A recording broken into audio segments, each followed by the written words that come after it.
Madame, Monsieur, bonsoir et bienvenue à ce rendez-vous de l'information sur Eden TV. Dans l'actualité de ce soir, nous parlerons entre autres de la tenue d'une session ordinaire sur l'état d'avancement des travaux de la transition numérique au Bénin. Vous en saurez davantage dans le développement. À suivre également dans cette édition la cérémonie de signature des subventions des fonds d'auto-assistance de l'ambassadeur des États-Unis ce mardi. Le point, c'est pour tout à l'heure. Il a bel et bien eu lieu ce débat hier, le face-à-face entre les deux candidats de la présidentielle américaine. Nous en parlerons encore ce soir. Ce sera tout pour le sommaire de cette édition. La suite, c'est maintenant.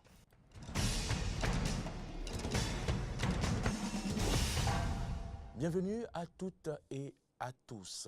Les secrétaires généraux de la CSA Bénin, Confédération des syndicats autonomes du Bénin, de la COSI Bénin, Confédération des organisations syndicales du Bénin et de la Confédération générale des travailleurs du Bénin, CGTB, ont rencontré cet après-midi le conseil pédagogique de la Faculté des lettres, arts et sciences humaines de l'Université d'Abomey-Calavi. L'objectif de cette rencontre est bien sûr de plaider en faveur des 21 étudiants exclus de la flash pour indiscipline. Mais cette rencontre n'a pas donné les résultats escomptés parce que le corps enseignant n'a pas voulu démordre. Suivons ici un extrait des propos des responsables syndicaux à la sortie de cette rencontre. Ils sont au micro de Horacia Djodji et de Damien Pedro. Ah oui, mais je suis déçu. Je suis déçu parce que tout ce que j'ai entendu, j'ai constaté qu'aucun professeur, personne, même les syndicats de la maison, aucun d'eux n'a soutenu les intéressés. Et nous avons eu des informations particulièrement indigestes. Hein? Nous en avons déjà eu dans le cabinet de Madame le ministre de l'enseignement supérieur, mais on pensait que bon, mais ça c'est des colmatages. Mais ici, avec des précisions, nous avons écouté le doyen, nous avons écouté les syndicats, nous avons écouté les professeurs. Sincèrement, je suis déçu. Il ne faut pas que les gens se cachent derrière pour manipuler les étudiants. Ce que moi j'ai entendu ici, c'est suffisamment grave et ça me révolte même. Donc moi, je ne vais pas servir de moyen pour instaurer une situation ingérable, ce qu'on appelle la pagaille à l'université. Les gens sont venus étudier. Mais si, lorsqu'on vous dit par exemple que le professeur Midi Rouen, on est venu lui dire de sortir de la classe, est-ce que ça rentre dans les prérogatives de l'étudiant? Nous sommes venus aujourd'hui, les professeurs sont intransigeants. Et moi, je ne vais pas aller dans les détails, parce que si vous entendez ce qu'ils ont dit, mais vous-même, vous serez déçus. C'est tel que nous avons vu l'ambiance au cours de cette réunion du conseil pédagogique. J'attends de voir. Je ne pense pas qu'il y ait véritablement un espoir que les professeurs de l'université, les membres de ce conseil, revoient leur position. Malgré tout ce qu'on a dit, ils ont été vraiment poussés à bout, écœurés. Ils en veulent vraiment à ces étudiants qui ont posé des actes. Mais nous espérons que la nuit portant conseil, nous espérons que demain, les jours à venir, on pourrait revoir à la baisse la sanction. Ce mardi s'est tenu au siège de la Commission nationale de migration de l'analogique au numérique une session ordinaire sur l'état d'avancement des travaux de la transition numérique au Bénin.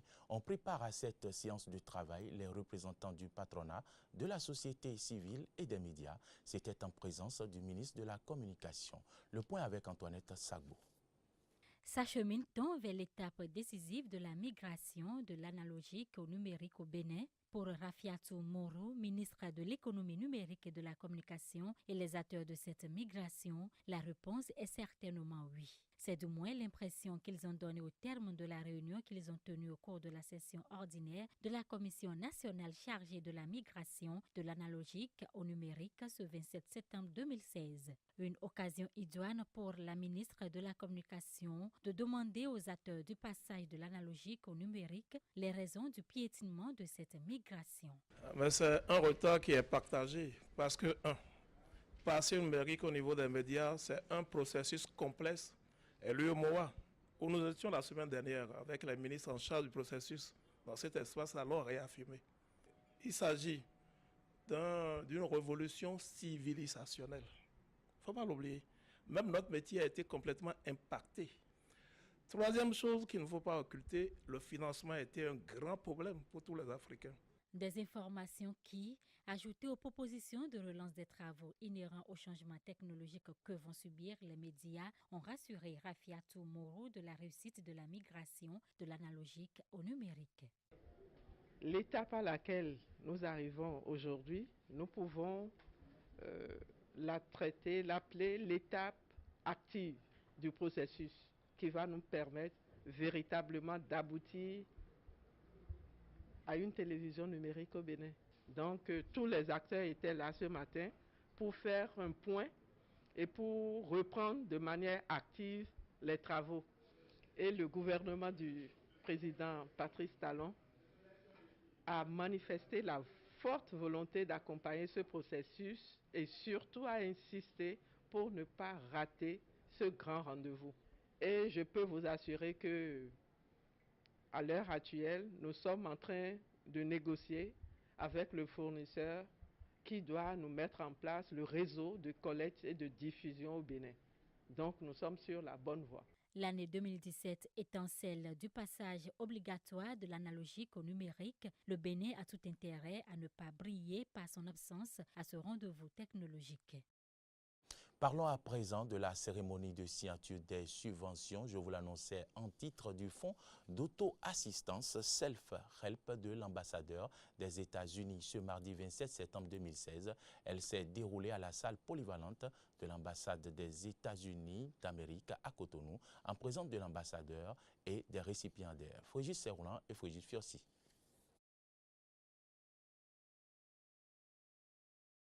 Une initiative qui aide les groupes communautaires béninois à développer des projets durables autonomes qui profitent aux communautés entières. Cette année, 9 projets communautaires présentés par 8 associations ont été retenus pour recevoir un financement. La présente cérémonie s'inscrit donc dans le cadre de la signature des accords liés aux subventions.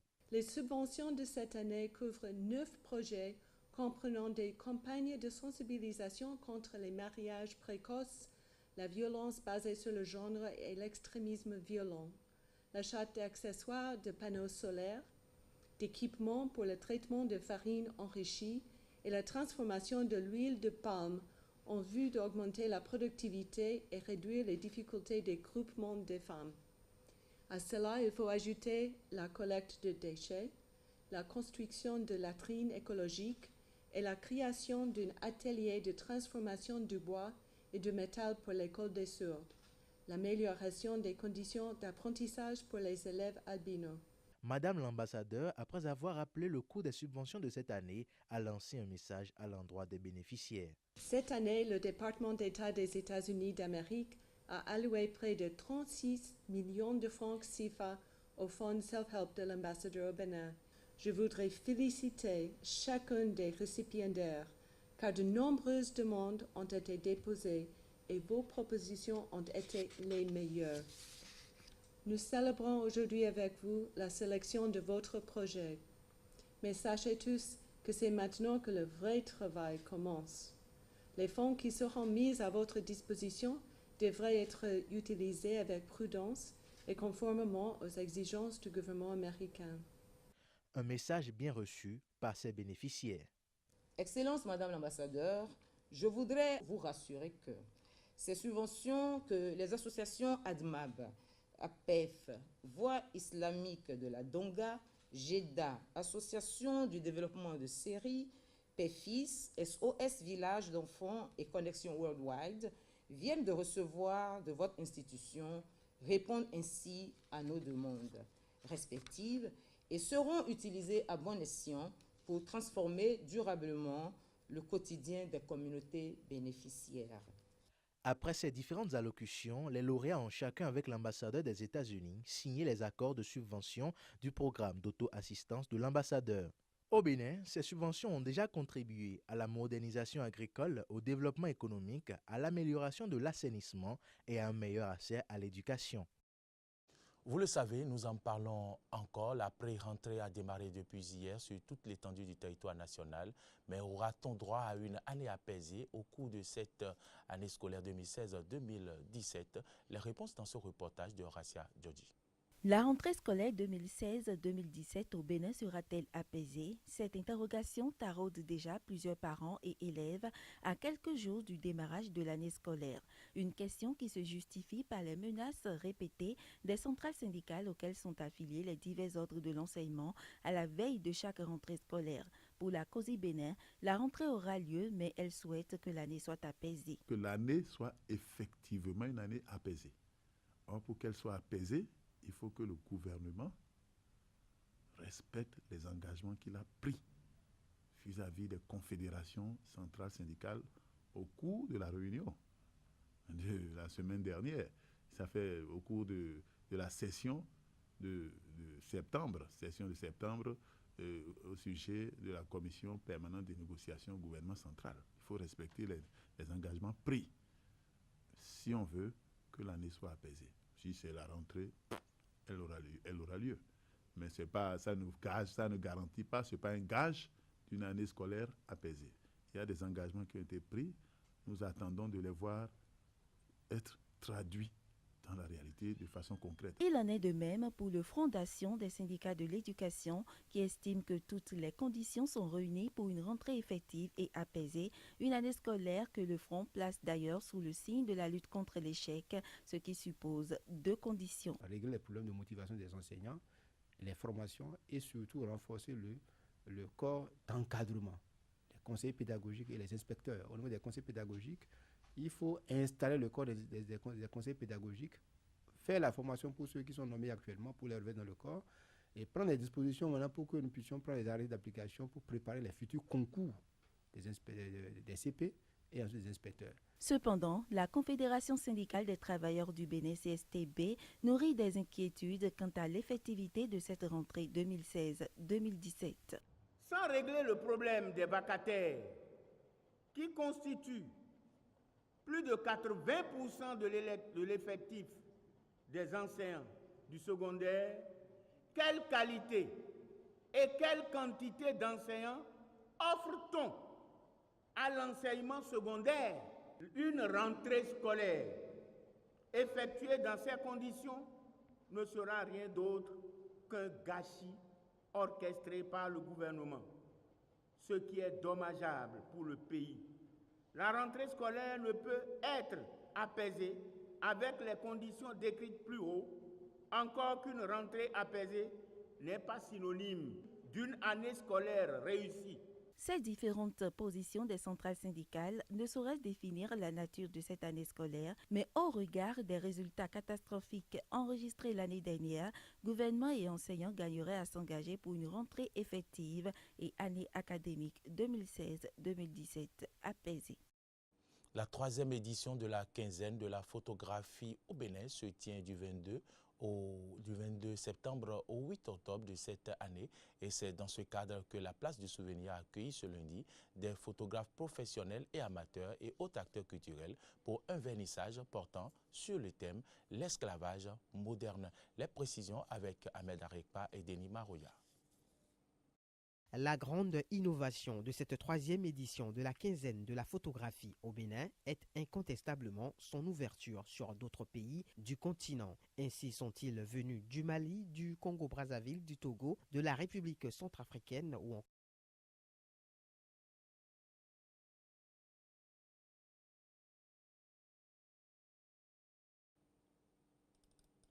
Retour sur cet élément, je vous l'annonçais tantôt, nous étions en train de parler de la culture, la 3e édition de la quinzaine de la photographie au Bénin et qui se tient du 22 septembre au 8 octobre de cette année. Et c'est dans ce cadre que la place du souvenir a accueilli ce lundi des photographes professionnels et amateurs et autres acteurs culturels pour un vernissage portant sur le thème « L'esclavage moderne ». J'espère que la technique sera avec nous. Suivez plutôt l'élément. La grande innovation de cette troisième édition de la quinzaine de la photographie au Bénin est incontestablement son ouverture sur d'autres pays du continent. Ainsi sont-ils venus du Mali, du Congo-Brazzaville, du Togo, de la République centrafricaine ou encore du Bénin. Les photographes exposant dans le cadre de ce vernissage. J'ai décidé de suivre un type d'enfant qu'on appelle communément enfant de rue. L'objectif de cet événement, c'est de mettre tous les acteurs de l'art photographique en général ensemble, parce que vous allez voir, là, la photographie n'a plus de frontières actuellement. Vous avez vu des photographes togolais, des photographes maliens, les photographes ivoiriens, gabonais, nigériens et autres, qui seront sur le festival en réalité. Et du coup, c'est des échanges. Et tu vois les œuvres qui sont accrochées aujourd'hui, c'est des œuvres qui relatent au fait ce que ces photographes, ces différents photographes vivent en réalité dans leur pays. Et par contre, nous, qui sommes ici aussi, nous avons constaté que c'est le même problème. Ça veut dire que l'art n'a plus de frontières. Et la photo, aujourd'hui, c'est le langage, en tout cas le langage commun de tout le monde aujourd'hui en général. À découvrir sur les lieux une quinzaine de photographies tournant autour de la thématique de l'esclavage moderne, thème de cette troisième édition de la quinzaine de la photographie. Ces enfants n'ont pas l'âge de travailler, donc ça ne doit pas se faire. Et nous avons vu des tableaux intéressants qui montrent que, effectivement, dans la population actuelle de nos jours, il y a bien des travaux forcés qui s'imposent aux enfants dans les villages africains, dans les villes africaines, et cela mérite d'être dénoncé parce que les enfants qui n'ont pas l'âge de travailler ne doivent pas être soumis à ces genres de travaux. Et mieux, nous avons vu des femmes qui concassent des cailloux qui servent à construire des routes, à construire des maisons. Cette forme d'esclavage, cette forme de travail forcé mérite d'être dénoncée. Les expositions se poursuivent au niveau de la place du souvenir à Cotonou et à Abomey-Calavi au niveau de l'embarcadère. Des formations et conférences sont également prévues dans le cadre de cette quinzaine qui connaîtra son épilogue le samedi 8 octobre prochain au Centre culturel chinois avec la Grande Nuit de la photographie. En page internationale, allons au Gabon, des boutiques ouvertes, une circulation trop fluide, quelques passants dans les rues, mais le quartier général de Jamping et le palais présidentiel est sous haute sécurité. Libreville vivait samedi en apparence une journée ordinaire après le verdict de la Cour constitutionnelle en faveur d'Ali Bongo. À Libreville, capitale politique du Gabon, la vie a repris presque son cours normal après la proclamation définitive des résultats de la présidentielle. Les citoyens peuvent sortir et circuler librement, soit pour aller dans les magasins, soit pour faire des emplettes au marché. Pour Patrick, habitant de Libreville, la vie est très chère. Il espère que pour ce deuxième septennat, le président réélu Ali Bongo puisse prendre à cœur le volet économique et social. Moi, je ne peux pas condamner Ali, je ne peux pas lui condamner. On attend beaucoup de lui. On attend beaucoup de lui. Et comme il a dit qu'il est le président des jeunes, le président de tous les Gabonais, j'aimerais qu'il apporte quelque chose de concret pour nous. Hein. Il apporte un plus. C'est que son père n'a pas pu faire, qu'il puisse le faire. Les militants de l'opposant Jamping ne s'avouent pas vaincus. Pas question de laisser le pouvoir au président Ali Bongo. Nous n'allons pas laisser M. Ali Bongo diriger le Gabon pendant 7 ans. Nous allons faire en sorte que M. Ali Bongo quitte le pouvoir. Comme a dit M. Jamping, nous irons jusqu'au bout. Parce que nous ne pouvons pas accepter que la population ait choisi un candidat qui est M. Jamping et la famille Bongo choisisse leur fils, M. Ali Bongo.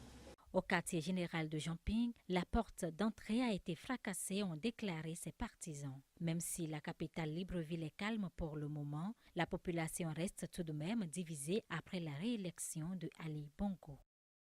Échange musclé, ambiance électrique, le premier débat présidentiel entre Hillary Clinton et Donald Trump a eu lieu. Pendant 90 minutes, les deux rivaux se sont affrontés sur leur vision de l'avenir, l'économie, la sécurité, la politique étrangère et d'autres sujets. Suivons ici les réactions de certaines personnalités politiques proches des deux candidats à la présidentielle américaine après ce débat.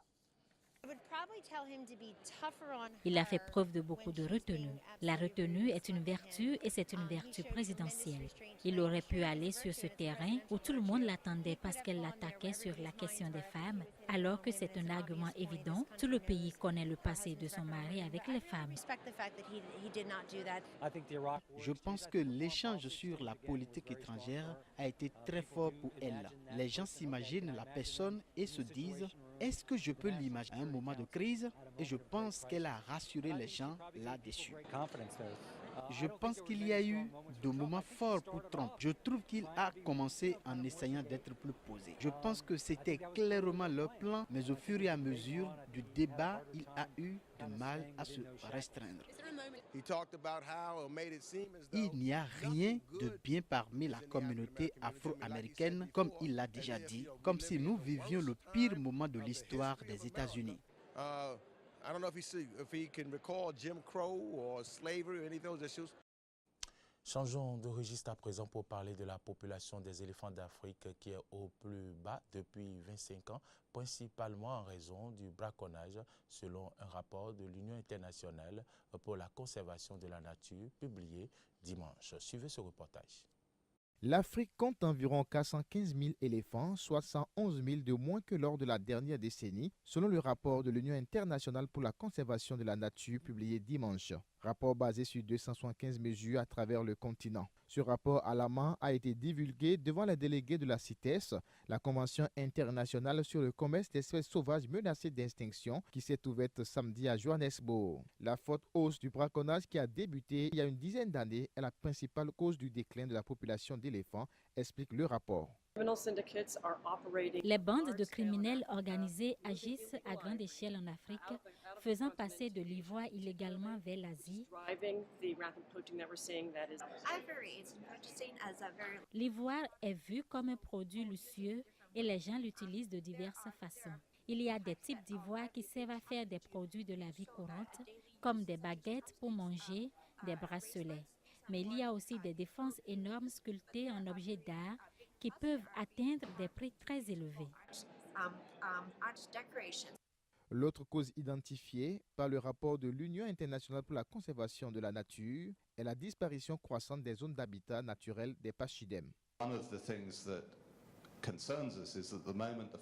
Une des choses qui nous inquiète, c'est que pour le moment, l'accent est mis sur le braconnage, la perte des éléphants pour leur ivoire, mais il y a aussi un énorme problème sous-jacent et c'est la réduction de leur espace vital. Nous sommes très inquiets par les développements d'infrastructures qui empiètent sur leur habitat, particulièrement le développement des routes en Afrique centrale.